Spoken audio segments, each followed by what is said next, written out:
Bonjour à tous. Donc on a devant nous plusieurs minutes pour discuter d'hypertension artérielle. Donc moi je suis PH en cardiologie, j'exerce au CHU de Bordeaux en tant qu'hypertensiologue, donc au sein du centre d'excellence d'hypertension artérielle.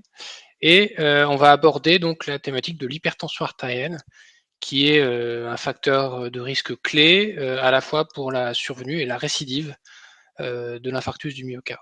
Alors on va, au cours de cette présentation, aborder un thème très général, qu'est-ce que l'hypertension artérielle, les symptômes, avec la plupart des temps l'absence de symptômes.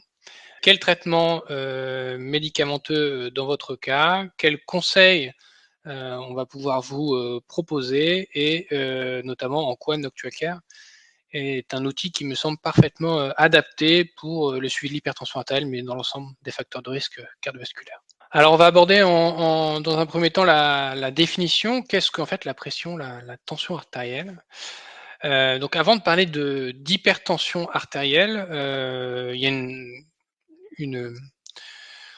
il y a une notion qui est simple, qui est la pression, la tension artérielle. Et cette pression artérielle, elle est indispensable pour que l'organisme vive, pour qu'on survive. Cette pression, elle correspond à la force qu'exerce la contrainte, la force qu'exerce le sang sur la paroi des vaisseaux.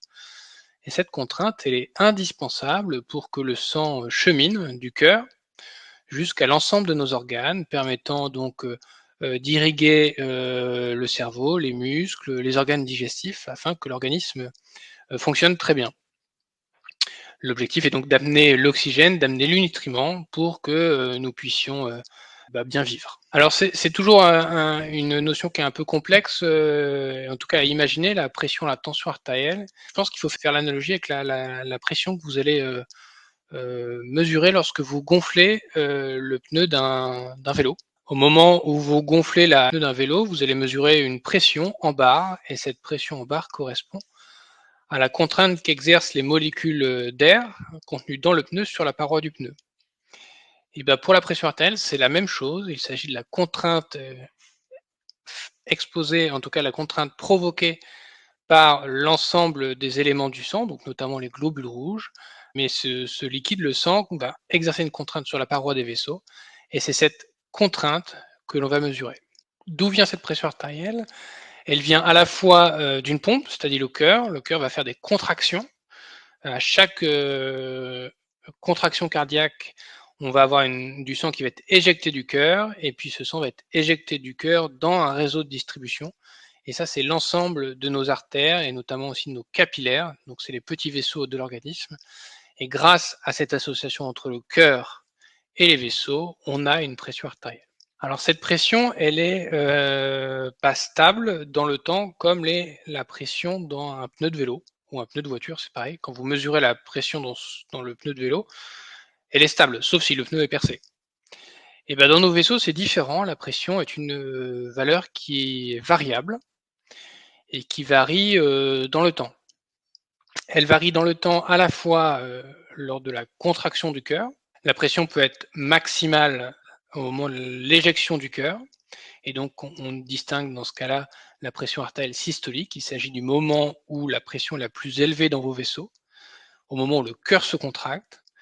Et au contraire, la pression va être minimale. Ça correspond à la pression artérielle diastolique, et ça correspond à la période où le cœur, au contraire, se relâche. Ces deux valeurs, pression systolique et diastolique, sont des éléments extrêmement simples à mesurer et qui nous donnent beaucoup d'informations sur la santé cardiovasculaire. Ici, là, vous voyez sur cette diapositive, on voit deux valeurs. On voit la valeur de 143 qui correspond à la pression artérielle systolique, et donc la pression artérielle la plus importante qui règne dans nos vaisseaux, et on voit à 91 la pression diastolique. Et donc fréquemment, au lieu de dire 143,91, on a tendance à dire 14,9. C'est des chiffres fréquents. D'ailleurs, ce chiffre de 14,9 est historiquement les chiffres qui définissent l'hypertension artérielle, même si les choses évoluent tout doucement, et on se rend compte que probablement l'hypertension artérielle débute même avant 14/9 de pression artérielle. Donc ce 14,9, on le voit bien ici, c'est vraiment le cut-off où on commence à suspecter, on suspecte vraiment l'hypertension artérielle. Et cette hypertension, cette élévation des chiffres de pression artérielle, elle est responsable de dégâts, de conséquences sur nos organes et notamment sur les vaisseaux. Des vaisseaux, on en a partout dans l'organisme, dans le cœur. C'est le cas notamment des coronaires, responsables quand elles se bouchent de l'infarctus du myocarde. Mais il y en a aussi dans le cerveau, et donc quand il y a une complication des vaisseaux du cerveau, on a un accident vasculaire cérébral. Mais donc l'ensemble de l'organisme a des vaisseaux, et cette élévation des chiffres de pression artérielle, l'hypertension artérielle, provoque des dégâts sur ces vaisseaux, et ces dégâts sont très progressifs. C'est-à-dire qu'il faut bien comprendre que c'est une élévation très très chronique sur des années et des années qui finit par provoquer les dégâts sur ces vaisseaux, et c'est pas une élévation brutale qui provoque les dégâts, en tout cas dans la plupart des cas. Donc il y a bien une notion de chronicité de l'élévation des chiffres de pression artérielle qui aboutit à la maladie, et notamment la formation de plaques d'athérome, des plaques de cholestérol dans nos vaisseaux, et qui peuvent se compliquer, notamment quand c'est au niveau des vaisseaux coronaires, d'un infarctus du myocarde. J'ai commencé le topo en expliquant que la pression artérielle était indispensable pour vivre. Ça, il n'y a aucun doute. Un patient qui a une tension extrêmement basse, soit par une hémorragie, soit par une infection, et c'est associé à un très mauvais pronostic. Cette pression, elle est indispensable pour vivre, mais au-delà de certains niveaux de pression artérielle, on va parler d'hypertension artérielle. Et pourquoi on parle d'hypertension artérielle? Parce que plus le niveau de pression artérielle augmente, plus on observe une survenue importante d'accidents vasculaires cérébraux ou d'infarctus du myocarde. Et sur cette diapositive, vous voyez un graphique où on note que plus la tension artérielle s'élève au-delà de 120 mm de mercure, plus le risque de survenue d'un AVC ou d'un infarctus est important, et cela quel que soit l'âge. On observe ça en fait dès le plus jeune âge. Donc on constate qu'en fait dès 120 mm de mercure, toute élévation des niveaux de pression artérielle à tendance provoque des retentissements sur les organes, et donc on augmente le risque d'événements cardiovasculaires. Alors il s'agit d'une maladie pour laquelle une des questions qui est importante, c'est est-ce que c'est une maladie fréquente? Eh bien la réponse est de toute évidence oui. Il s'agit d'une maladie extrêmement fréquente, il s'agit de la maladie la plus fréquente dans le monde, et la plus fréquente en France, car un adulte sur 3 est concerné par l'hypertension artérielle, et cela même a tendance à augmenter en lien avec le vieillissement de la population et notre mode de vie. En pratique, 17 millions de Français sont atteints d'hypertension artérielle, ce qui en fait de loin la maladie la plus fréquente. Et dans le cas précis de la maladie coronarienne, que ce soit l'angine de poitrine, mais surtout l'infarctus de myocarde, on voit que 6 patients sur 10 ont de l'hypertension artérielle. Alors pourquoi tous les patients n'ont pas de l'hypertension artérielle? Parce que l'infarctus est une maladie où certes l'hypertension est une cause, mais il y a d'autres causes comme le tabagisme ou la dyslipidémie. Et l'infarctus peut aussi arriver chez les patients avec une tension normale. Alors c'est très fréquent. Et la deuxième question, c'est est-ce que c'est une maladie qui est grave? Je réponds si oui. Il s'agit d'une maladie grave qu'on sous-estime malheureusement trop fréquemment. La preuve en est, l'hypertension est la première cause de décès évitable dans le monde, devant le tabagisme, devant le surpoids, devant la malnutrition. L'hypertension est la première cause de décès évitable. C'est la première cause d'accident vasculaire cérébral, et c'est une des toutes premières causes de l'insuffisance cardiaque et de l'infarctus du myocarde. Enfin, l'hypertension, on la présente trop peu avec cet angle-là. L'hypertension est une des causes de démence, et aujourd'hui, avec les stratégies de soins que nous avons à disposition, c'est d'ailleurs le seul traitement contre la démence que nous avons à disposition, c'est de traiter l'hypertension artérielle. Alors j'ai une question justement qui demande si l'hypertension artérielle est héréditaire. Est-ce que ça se transmet du coup par les gènes, ou est-ce que c'est plus lié au mode de vie? Alors c'est une très très bonne question, c'est une question que quasiment tous nos patients nous posent. Alors oui, il y a une part d'hérédité, il y a une part d'hérédité qui va être évidemment génétique, il y a des gènes identifiés qui expliquent l'hypertension artérielle. Donc, avoir des patients hypertendus nous rend plus susceptibles d'être hypertendus. Et il y a une autre hérédité qui est celle un peu du mode de vie. C'est-à-dire que quand on a été élevé avec un mode de vie qui est plus propice à développer de l'hypertension artérielle, et bien souvent on hérite aussi de ce mode de vie. Et donc on va avoir une alimentation qui est peut-être un peu moins équilibrée, une activité physique un peu moins importante. Et tout cet environnement, on hérite de cet environnement et donc on a aussi plus de risques d'être hypertendu. Donc maladie fréquente, maladie grave, mais heureusement, on a des traitements et surtout des traitements qui marchent très bien. Alors ces traitements, ils peuvent être pharmacologiques, donc des médicaments, ou non pharmacologiques. Et l'objectif de traiter l'hypertension artérielle, ce n'est pas de traiter des chiffres. Hein. Alors on parle souvent de chiffres parce que pour nous, c'est euh, des repères pratiques en consultation pour monitorer la stratégie de soins. Mais l'objectif, c'est surtout de réduire le risque de survenue d'événements cardiovasculaires, notamment infarctus ou AVC, de réduire ce risque. En traitant l'hypertension, il n'y a aucun doute qu'on va réduire ce risque. La preuve en est, c'est qu'en diminuant votre tension de 10 mm de mercure, c'est-à-dire de passer de 150 à 140, sur 10 ans, on va réduire le risque d'infarctus de 15%, on va réduire la récidive d'AVC de au moins 25%, il y a des études qui montrent que la réduction est même beaucoup plus importante. On va réduire la survenue d'une insuffisance cardiaque de au moins 25%. Et puis, de façon extrêmement brute, on va réduire la mortalité de 10%. C'est-à-dire que en traitant 10 patients, en réduisant leur tension de 10 mm de mercure sur 10 ans, eh ben, il est probable qu'on sauve un des patients. Donc, traiter l'hypertension artérielle, ça marche extrêmement bien. Et heureusement qu'on a les médicaments. Et pour revenir justement sur l'origine aussi de l'hypertension artérielle, pose une autre question aussi qui est intéressante, qui est de savoir est-ce que les émotions peuvent jouer dans l'hypertension artérielle? On parle souvent aussi de tension nerveuse. Est-ce qu'il y a un lien entre voilà, le stress, l'anxiété et la tension artérielle ou l'hypertension artérielle? Eh bien, c'est encore une question très fréquente. C'est une question pour laquelle je pense pendant très longtemps, on n'a pas voulu franchement répondre aux patients en sous-estimant l'impact de ce stress qu'on peut qualifier de ce stress psychologique. Aujourd'hui, c'est bien clair dans les recommandations. Il y a une part liée au stress psychologique, professionnel ou non, qui participe à l'élévation des chiffres de pression artérielle. Donc, il n'y a aucun doute que l'anxiété participe à l'élévation des chiffres de pression artérielle. Il faut qu'on arrive à trouver les moyens d'améliorer et de réduire ce stress psychologique. Aujourd'hui, on n'a pas non plus beaucoup d'outils. Hein. Je pense que les médicaments ne sont pas une solution.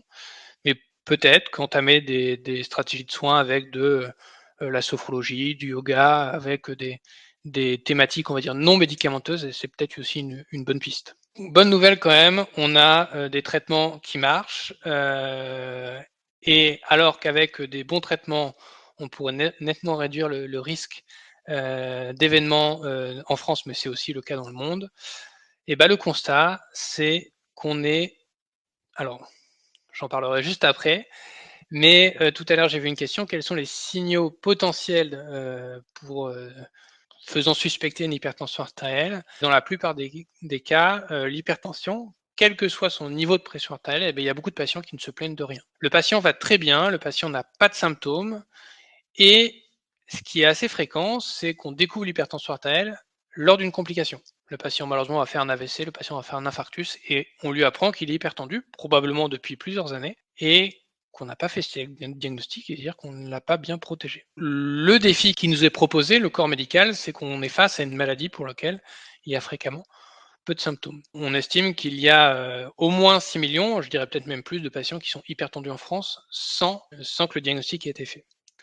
Alors pour autant, certains patients ont des symptômes. Alors ces symptômes, ils sont peu spécifiques, c'est-à-dire que avoir mal à la tête, on peut avoir mal à la tête avec une tension à 10 et avoir mal à la tête avec une tension à 16. Donc oui, des maux de tête qui sont récurrents, permanents, doivent faire suspecter une hypertension artérielle. C'est un des symptômes, mais des fois on se fait piéger. Quel autre symptôme? Patient qui en effet des fois ressent un peu trop son cœur, des palpitations, le cœur qui bat fort. Et puis dans certains cas, et ça c'est les cas les plus graves, hein, c'est des troubles de la vue, c'est-à-dire que le patient a une vision qui s'altère en lien avec l'hypertension artérielle parce que les petits vaisseaux de la rétine qui est l'endroit de l'œil où on fait la vision, les petits vaisseaux s'abîment et on commence à avoir des troubles de la vue.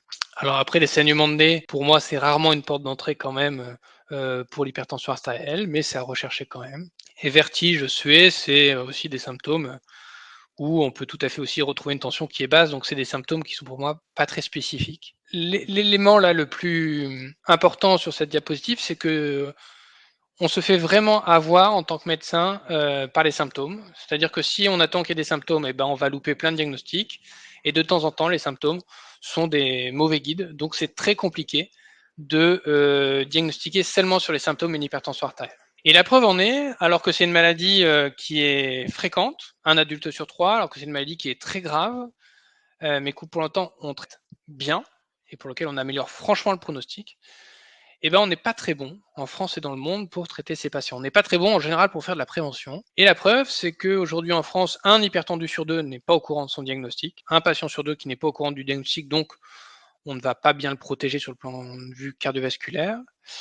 Et même chez les patients qui sont hypertendus, il y en a à nouveau que 1 sur 2 qui a des médicaments. Un hypertendu sur 2, on lui dit qu'il a une hypertension, mais on a tendance à banaliser cette maladie et donc on va être un peu réticent sur les médicaments, alors que vraiment les médicaments ont une preuve de bénéfice cardiovasculaire très important. Et tout cela s'exprime par le fait qu'aujourd'hui en France, seulement un patient sur 4 a une pression artérielle bien équilibrée, et donc on imagine que 75% des patients hypertendus français ne sont pas bien protégés.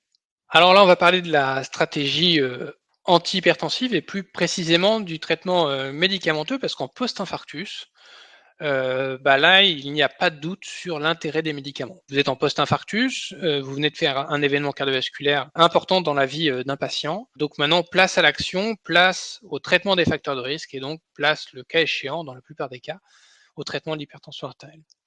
Et pour ça, les stratégies de soins, les stratégies thérapeutiques sont très claires. On a chez le patient coronarien en post-infarctus 2 classes pharmacologiques à privilégier, à la fois les bêta-bloquants, parce que c'est un traitement antihypertenseur, mais en plus qui diminue le risque de faire des troubles du rythme. Et on utilise aussi les bloqueurs du système rénine-angiotensine-aldostérone. Donc ça, c'est une grande classe de médicaments. Ça désigne des médicaments qui finissent souvent en IL ou en ARTAN. Et donc ça, c'est en sartan. Et ça, c'est des médicaments qui baissent la tension et qui protègent aussi les vaisseaux dans son ensemble, que ce soit les coronaires, que ce soit les vaisseaux à destination cérébrale. Souvent, avec ces 2 classes de médicaments, le profil tensionnel est bien équilibré.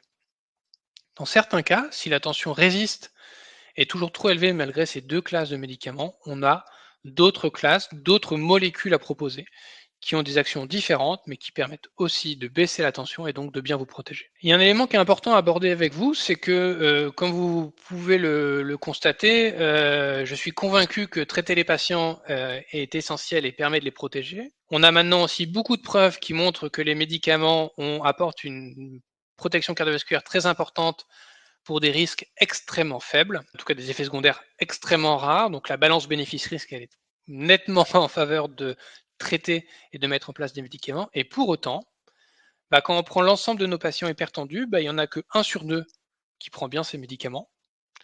Et au moment où on prescrit le médicament, il y a beaucoup de réserves de la part des patients. Alors c'est que probablement le corps médical, le corps soignant n'a pas été entre guillemets au niveau au moment du temps d'éducation thérapeutique, au temps de l'explication de la maladie, pour faire comprendre que ces médicaments sont avant tout là pour protéger les patients et réduire le risque de récidive d'un infarctus ou d'un AVC. Et donc on a un temps d'échange, d'explication à vraiment sacraliser vis-à-vis du patient. Je pense que ce temps d'échange, on ne le fait pas assez.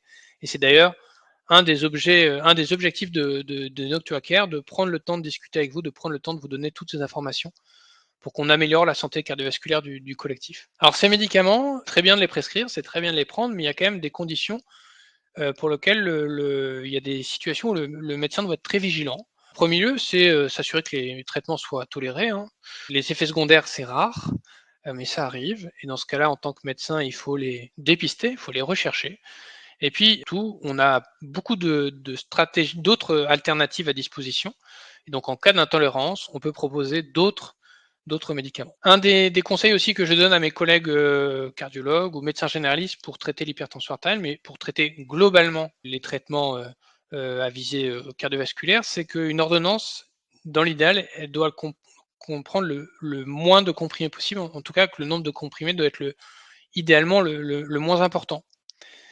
Et aujourd'hui, pour traiter l'hypertension artérielle, souvent, au maximum, on n'a jamais besoin de plus de 2 comprimés. Donc l'ordonnance doit être simple. Et puis, la question que posent souvent les patients, c'est quand est-ce que je prends mes traitements? J'ai la même réponse pour tous les patients, qui est que les traitements, que ce soit pris le matin ou le soir, ont la même efficacité. Les traitements, l'horaire des prises de traitement doit surtout être adapté au rythme de vie de chacun. Si dans votre rythme de vie, c'est plus simple de prendre les médicaments le matin, je vous encourage à le prendre le matin, mais il n'y a aucun souci pour prendre les médicaments le soir. Alors là, on a parlé des stratégies de médicaments, notamment du fait d'avoir des médicaments protecteurs cardiovasculaires, mais qui nécessitent d'être bien tolérés, et adaptés au rythme de vie du patient, c'est-à-dire que les médicaments soient pris à des moments où le risque d'oubli est le plus faible. Mais au-delà des médicaments, il y a des stratégies non médicamenteuses et surveillance du profil tensionnel qui permettent d'améliorer la situation. Alors, quel conseil peut vous proposer? Donc, on va parler là cette fois de stratégies non médicamenteuses. En premier lieu, c'est l'activité physique. L'activité physique, il n'y a aucun doute que c'est un traitement antihypertenseur. Alors, c'est pas une molécule, c'est pas un comprimé à prendre, mais c'est une modification de nos habitudes de vie. Et en réalisant du sport 4 à 5 fois par semaine, vous allez réduire les chiffres de pression artérielle de l'ordre de -5 à -10 mm de mercure, l'équivalent d'un médicament. Alors l'avantage, c'est que ça a aussi plein de bénéfices. Hein. Ça a des bénéfices à la fois sur le profil du sucre, le profil biologique aussi du cholestérol. Ça permet une perte aussi de poids lente et progressive et ça apporte beaucoup de bénéfices sur le plan musculaire et orthopédique. Donc je pense que c'est un des traitements à disposition le plus complet, le plus naturel possible. Le seul bémol, c'est qu'une fois qu'on arrête l'activité physique, l'effet disparaît. Donc c'est une modification de nos habitudes de vie à maintenir et à ancrer sur du long terme. Lors de son séjour à l'hôpital pour infarctus, la tension était mesurée toutes les 2 heures, alors que dans mon propos, on parle que le changement de tension, c'est sur du long terme. Alors c'est une bonne question, c'est une très bonne question. C'est 2 temporalités différentes. À l'hôpital, l'infarctus, vous venez de faire un infarctus, on est en phase entre guillemets aiguë, pour lequel l'infarctus peut se compliquer et donc on surveille la tension notamment pour évaluer la présence ou pas d'une complication, que ce soit une tension très basse, mais on mesure aussi un peu la tension pour avoir des indicateurs de santé pour essayer d'adapter votre traitement entre guillemets le plus rapidement possible lors de l'hospitalisation. Une fois que vous sortez de l'hôpital, l'idée c'est de laisser le traitement agir et on surveille la tension. Idéalement, c'est à 1 mois après le changement du traitement pour voir un peu comment évolue votre tension.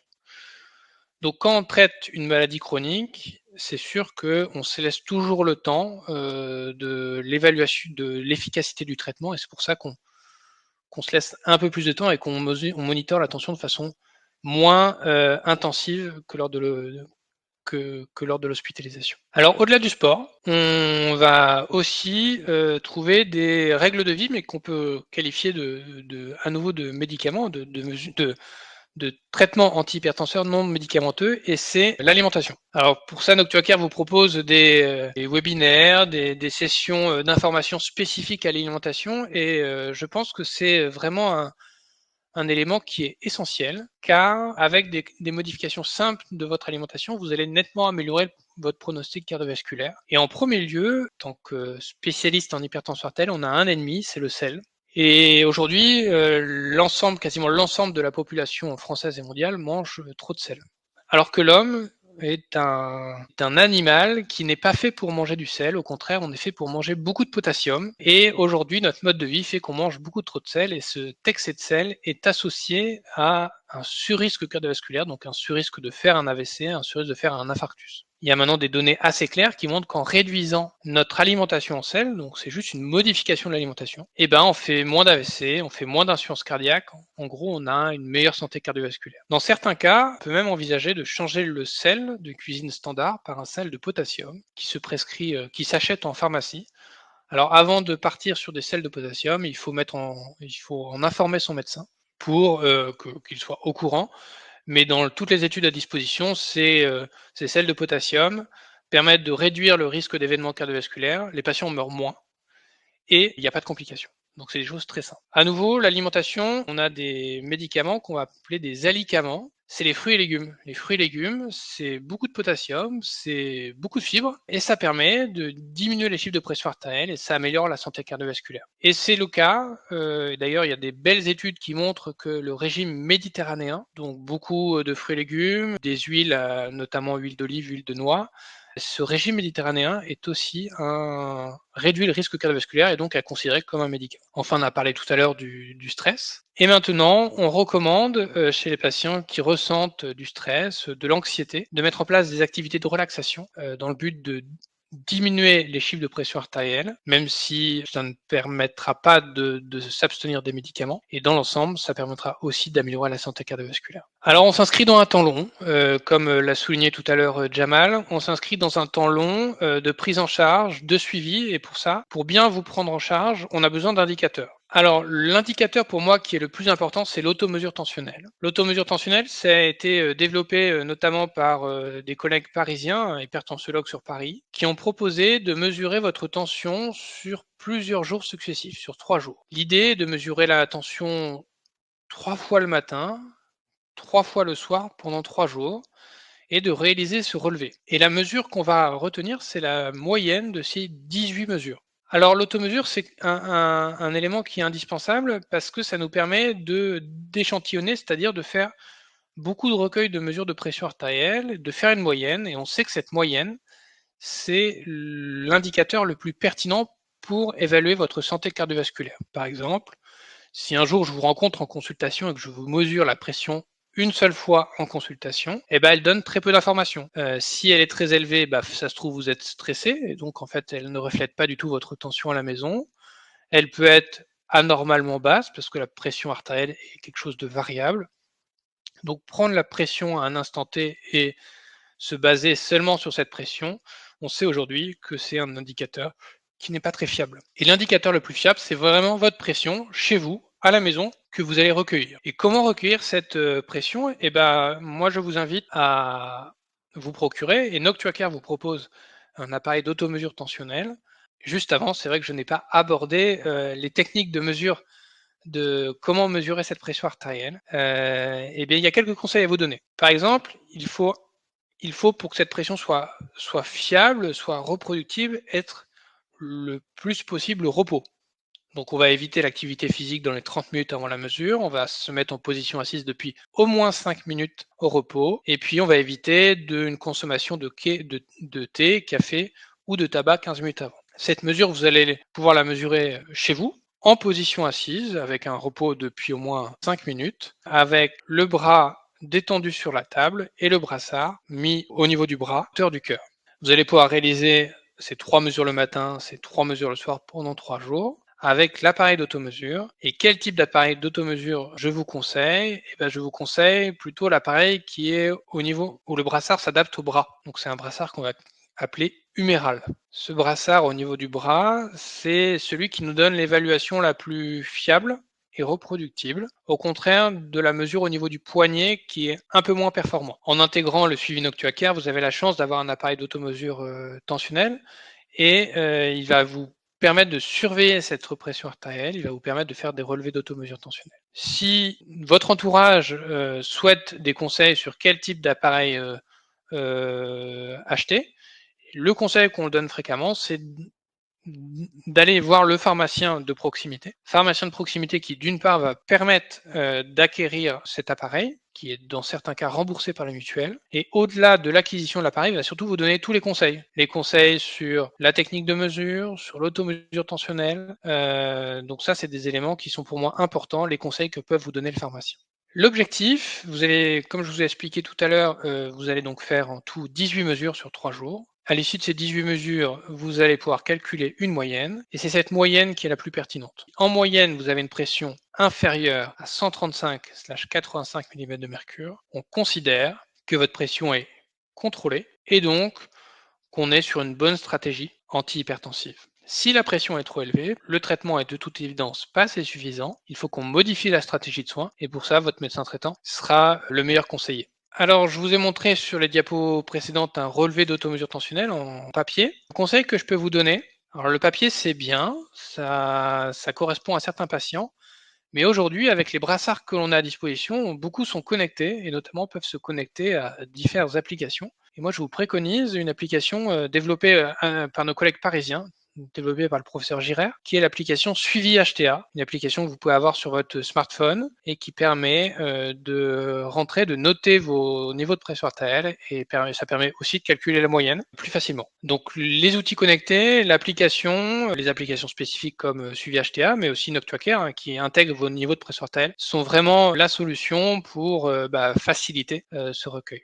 Alors à quel moment je vous conseille de faire des automesures tensionnelles? Donc il faut évidemment pas les faire toutes les semaines, hein. C'est une contrainte qu'il ne faut pas vous imposer. Par contre, une fois que la tension est bien équilibrée, l'idéal c'est de le faire à chaque renouvellement d'ordonnance. Vous allez voir votre médecin traitant qui va être en mesure de renouveler votre traitement de protection cardiovasculaire. Et bien vous venez avec le relevé d'automesure tensionnelle, que ce soit papier ou sur l'application. Et avec ces automesures, d'une part, vous allez faciliter le travail de votre médecin traitant, vous allez lui donner une information qui est extrêmement pertinente et vous allez vous impliquer dans la prise en charge de votre maladie. C'est des mesures notamment qui améliorent le suivi et la prise en charge de l'hypertension artérielle. Si l'hypertension n'est pas contrôlée, ce qui arrive dans certains cas, on fait des automesures tensionnelles tous les mois jusqu'à aboutir au contrôle. Récemment, alors là je vous ai donné des chiffres de pression artérielle objectifs, vous allez voir que les choses peuvent évoluer rapidement, notamment d'année en année des recommandations apparaissent et la nouveauté et ce que proposaient déjà les Américains depuis quelques années et ce que les Européens commencent à faire, c'est qu'on va être de plus en plus ambitieux et que probablement on va vouloir baisser la pression artérielle de plus en plus bas, peut-être vers une cible de 120 mm de mercure. Tout ça dans une idée, c'est de toujours protéger au mieux nos patients et de diminuer le risque de récidive, notamment d'infarctus du myocarde. Donc les choses évoluent, la médecine est en perpétuel renouveau, donc c'est pour ça que le message que je vous donne aujourd'hui va peut-être être différent dans 5 ou 10 ans, mais d'ici là on aura eu le temps de se revoir, on aura eu le temps de rééchanger et de vous donner à chaque fois les meilleures informations. Alors je remercie Hugo pour ce webinaire, franchement c'est une bonne expérience, j'espère que les patients ont été satisfaits, en tout cas l'objectif est de pouvoir répondre au mieux à vos questions et de continuer dans cette stratégie de réduction du risque cardiovasculaire. Merci beaucoup Julien pour ta présentation et toutes ces informations très claires. Si jamais vous avez des dernières questions, n'hésitez pas à les transmettre pour que Julien puisse y répondre. Et sinon, donc, vous pourrez retrouver le replay de cet atelier. Donc, dès la fin de l'événement, vous aurez accès à la retransmission. Et avant de se quitter, donc dernier message, c'est donc effectivement qu'on développe une application mobile avec différents programmes pour accompagner les patients suite à un événement cardiovasculaire. Donc, si ça vous intéresse, que vous souhaitez être dans les premiers à tester cette application gratuitement, n'hésitez pas à scanner le QR code qui est présent à l'image et on vous partagera avec plaisir un lien de téléchargement de l'application. Donc, si nous constatons une tension différente lors de notre prise de mesure, doit-on joindre les urgences ou notre médecin traitant dans les plus brefs délais?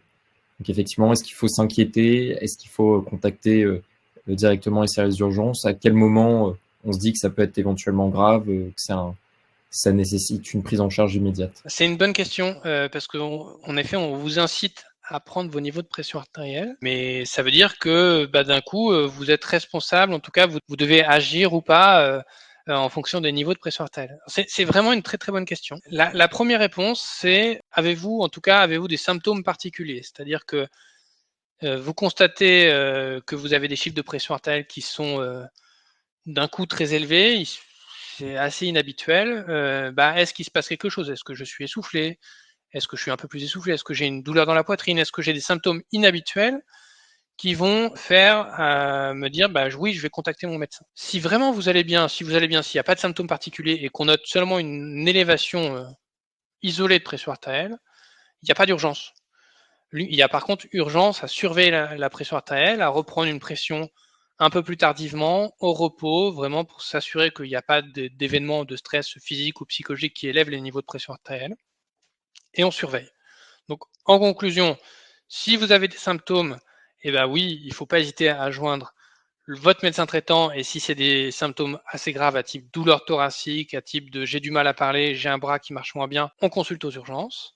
Si vous n'avez pas de symptômes, je vous invite à surveiller votre pression artérielle de façon assez standardisée, c'est-à-dire vraiment au repos. Pour enchaîner peut-être sur cette question, la tension artérielle, à qui est-ce qu'on en parle? Est-ce qu'on le signale au médecin traitant? Est-ce qu'on le signale au cardiologue? En fait, quel est l'interlocuteur avec qui on en discute? L'hypertension artérielle, c'est une maladie qui est tellement fréquente, c'est la maladie qui est pour moi doit être traitée dans 90 à 95% des cas par le médecin traitant. C'est l'acteur le plus important de la gestion de l'hypertension artérielle, c'est le médecin traitant. Il a les compétences pour traiter l'hypertension artérielle. Et puis, s'il est en difficulté, il peut contacter votre cardiologue. Merci beaucoup, Julien, encore pour toutes ces informations. Je vous propose du coup de terminer le webinaire d'aujourd'hui. Donc, si jamais vous avez d'autres questions, n'hésitez pas à nous écrire. Je les transmettrai à Julien qui vous répondra dans la mesure du possible. Et sinon, en attendant, je vous souhaite une excellente journée. Je vous dis à bientôt pour un prochain webinaire ou sur l'application NoteTuAcare. À bientôt.